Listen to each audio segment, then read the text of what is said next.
সকলকে স্বাগতম জানাই স্টাডি ফর টপ চ্যানেলে। তো আজকের এই ভিডিওটা আপনাদের জন্য, আপনারা যারা ত্রিপুরা সরকারি কর্মচারী এবং পেনশনার রয়েছেন আপনাদের জন্য। আপনাদের কিন্তু সেই গুড নিউজটা, বহুদিনের সেই গুড নিউজটা পেতে আর বেশি দেরি হবে না, আর বেশি দেরি নেই বলতে পারেন। এটা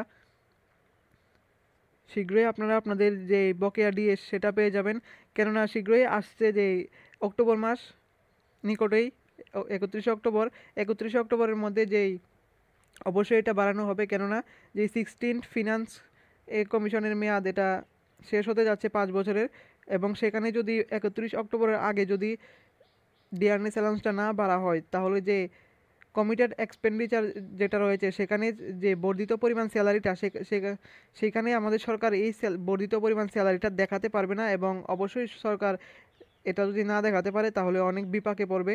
তো অবশ্যই 31 অক্টোবরের আগে ডিআরএস অ্যালাউন্স দিতে হবে, অথবা দিয়েই দেবে, এটা ধরে রাখতে পারেন।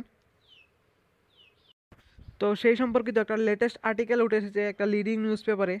তো সেই আর্টিকেলে কি বলা হয়েছে এখন আমরা দেখব।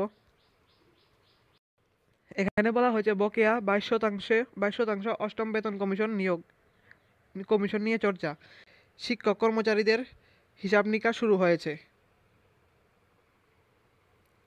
কত মিলবে ডিএ?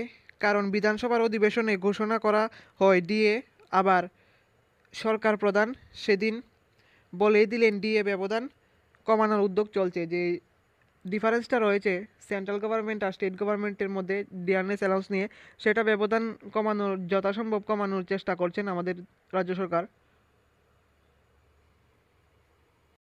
আরও বলা হয়েছে রাজ্যের শিক্ষক কর্মচারীদের বক্তব্য কথা ছিল কেন্দ্রীয় সপ্তম বেতন কমিশন, কিন্তু সর্বোচ্চ ফিটমেন্ট ফ্যাক্টর 2.57 হলো না 2.72। আবার বাম আমলের মতো ডিআর ব্যবধান শূন্যে নামিয়ে আনার চেষ্টা শোনা গেলেও এখনও 22% বকেয়া রয়েছে। সর্বশেষ সরকার প্রধান বলেছেন যে ডিআর ব্যবধান কমিয়ে আনার উদ্যোগ চলছে। সাধারণত জুলাই ও জানুয়ারি মাসে ত্রিপুরার শিক্ষক কর্মচারীরা হিসাব কষে দেখেন কত বাড়বে ডিআরএস অ্যালাউন্স। কেন্দ্রীয় সরকারের 55% ডিআর এবারের ঘোষণায় বেড়ে কত হবে তা এখনও স্পষ্ট নয়, কিন্তু শিক্ষক কর্মচারীদের হিসাব রাজ্য সরকার ডিআর চাহিদা পূরণ করবে, কিন্তু পুরোপুরি 22% মিটে যাবে তা অবশ্য অতি বড় সরকারপন্থী শিক্ষক কর্মচারীরাও বিশ্বাস করেন না।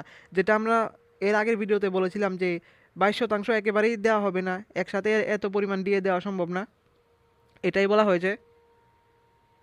সর্বশেষ মন্ত্রিসভায় ডিএ নিয়ে আলোচনা হয়নি, আবার ডিএ বিধানসভার অধিবেশনে ঘোষণা করেন মুখ্যমন্ত্রী ডক্টর মানিক শাহ। বিগত দুইবার বিধানসভার অধিবেশনেই ডিএ নিয়ে ঘোষণা করা হয়েছে। এবার সেপ্টেম্বর মাসে বিধানসভার অধিবেশন শুরু হতে চলেছে। 12 সেপ্টেম্বর বিধানসভার অধিবেশন শুরু হতে পারে, আবার 19 সেপ্টেম্বর অধিবেশন শুরু হতে পারে। এখনও পুরোপুরি দিন তারিখ চূড়ান্ত হয়নি। 12 অথবা 19 সেপ্টেম্বর বিধানসভার অধিবেশন শুরু হলে যে কোনো একদিনে ডিআরএস অ্যালাউন্স ঘোষণা করা হতে পারে এমন বিশ্বাস আছে রাজ্যের শিক্ষক কর্মচারীদের। আবার অষ্টম বেতন কমিশন ঘোষণা হতে পারে তা নিয়েও শিক্ষক কর্মচারী মহলে কানাঘুষো চলছে, কারণ অষ্টম বেতন কমিশন গঠনের নীতিগত সিদ্ধান্ত সরকারের আছে। গত অধিবেশনেই বলা হয়েছিল এবার ডিএ অষ্টম বেতন কমিশন অপেক্ষায় শিক্ষক কর্মচারীরা। তো এখানে যে বেসিক্যালি এটাই বলা হয়েছে যে বকেয়া 22% রয়েছে, সেটা হয়তো বা একসাথে না দেওয়া হতে পারে, যেটা আমরা এর আগের ভিডিওতে বলেছিলাম একসাথে এত পরিমাণ দিয়ে দেওয়া সম্ভব না। কিন্তু এখন দেখার বিষয় হচ্ছে যে কত পরিমাণ দিতে পারে সরকার। 22%-এর মধ্যে একটা বৃহৎ অংশই দেওয়া হবে বলা হয়েছিল, হয়তোবা এটা এখনও বলা সম্ভব না যে কত দেবে, এখন দেখার বিষয় কত বাড়ছে।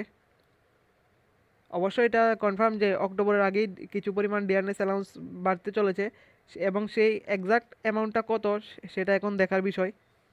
তো আজকের এই ভিডিওটা এতটুকুই। এরকম ইনফরমেটিভ ভিডিও সবার প্রথমে পাওয়ার জন্য সাবস্ক্রাইব করুন আমাদের চ্যানেলকে।